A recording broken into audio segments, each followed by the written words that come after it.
there were some great things today, and I know we're going to look at the turnover column. That's going to be a huge piece.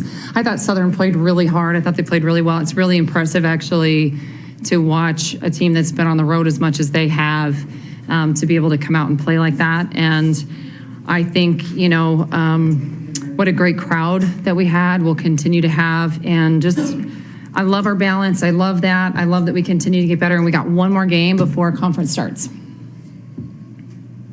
Jennie, this is always a tough game because of finals. You got to excellence and get everything going. Your offense had some pretty good flow to it, though. I honestly, that's what we talked about, actually. I think we were a little bit, I don't think we necessarily finished well. But I think the flow was much better than really it has been. I think we're starting to really understand and see some things. Now, I think both of these guys right here, I think Madi really set the tone in the first half. I think Liz really set the tone in the second half.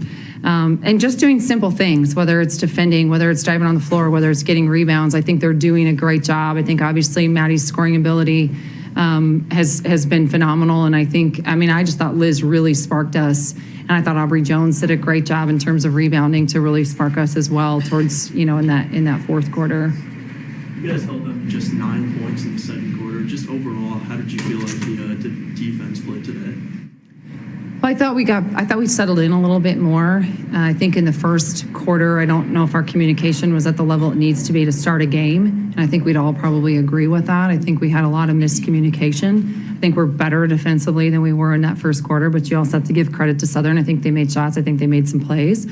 And then obviously we changed some things up as well in terms of how we were guarding. I still think we can guard a little bit better in that first quarter, but I thought the second quarter we started to settle in a little bit more.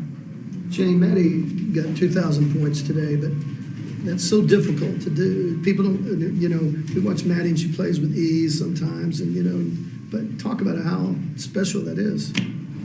Well, it is. It's extremely unique, and I think you're right. I don't know if people understand how unique it is, especially when it's happened already this year too, and we have a couple players.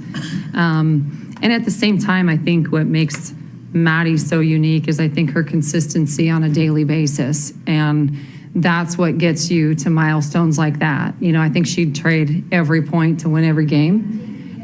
Maybe not everyone, but some of them. Half, maybe? Okay, half. Okay.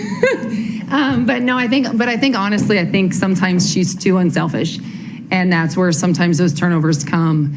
And, like we talked about that today, I think we got a 3-second call when she probably could have taken it. So to have somebody that can score at that level but still is like the consummate team player, that's what makes her so special, but that's also what makes her a winner and the people around her better. So you can't necessarily blame her for that, but I think there's no mistake that she's the tone setter for us every day. Madi, what do you think? That's pretty cool. Yeah, it's been a blast being able to play for a great program with great teammates and great coaches, and they put me in the best position that I could be in to be able to get to where I'm at. So, yeah, it's great. Congrats. Thank you. Were you expecting them to come out in the full court press so early on, and just how did you deal with that moving forward? We did expect that. We worked on that a little bit. I didn't know that they would necessarily press as long as they did. And at the same time, I think we've faced some presses this year that I think we could have handled it a little better than we did. I think we could have had a little bit better ball movement, really, especially in that first quarter. I know we shot 50%. We just turned the ball over way too much, and especially in that first quarter, way too much. And so some of that is a little bit of hesitation. Some of it was overpassing, and some of it it's just we got to be more focused to start. So I think from that standpoint, I think yes, we can definitely give Southern some of that credit for their defensive intensity. They turn other teams over quite a bit, and we talked about that too, and they average about 10 steals a game, and they're turning people over about 19 times a game. But we just needed to handle that a little bit better.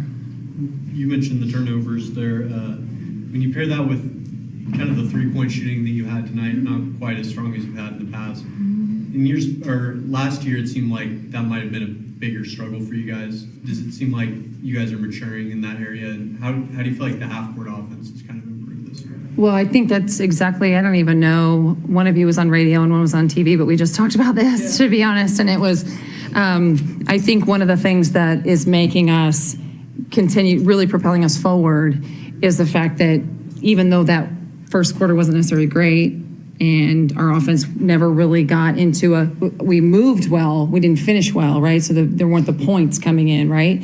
But it didn't stop us on the other end. I thought we did a much better job of really saying, okay, we're still going to defend regardless of what happens on one end. And I think that propelled us a little bit more. And I also think those paint points, I think we're really looking at that. We almost kind of overpassed in the paint. We've got to be better receivers in there. We've got to be better directors as to where we need the pass to come from. We clean up those turnovers. And those 3-point shots are going to go down because you're exactly right. It's going to happen every once in a while. It's not going to happen a lot because we're good shooters. But when it does happen, you got to find other ways. And I think we know that. And I think that's what I'm really excited about in this next game and heading to this Jordan Classic of here's all of, all the distraction, all these teams, who knows if Michael Jordan's going to be there, but it's it's the first one. It's a good team you're playing and all these things. And can we keep the game simple? And I'm so excited to watch us to be able to do that, because if we can travel with the defense, if we can travel with the rebounding that we've had in these last few games, you give yourself a much better shot than thinking you're going to outshoot other people. So that for us, I think we've had a lot of experience in the non-conference to see what kind of team we can actually be, even when everything's just not clicking on one end. Liz, you've become such a much better defensive player, and the fact you've become this two-way player now, how much is that helping your game, and how much are you enjoying the game more?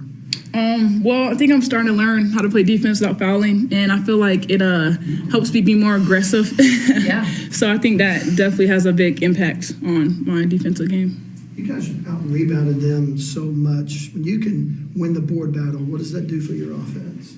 I think it gives us the momentum when we're all, because like I said on the radio, we have try to have 4 crashers crashing every single time, and it's hard to box out 4 people, so it makes it easier for either of us to grab the rebound and we just go. So, yeah. For more information, you can visit TulsaWorld.com.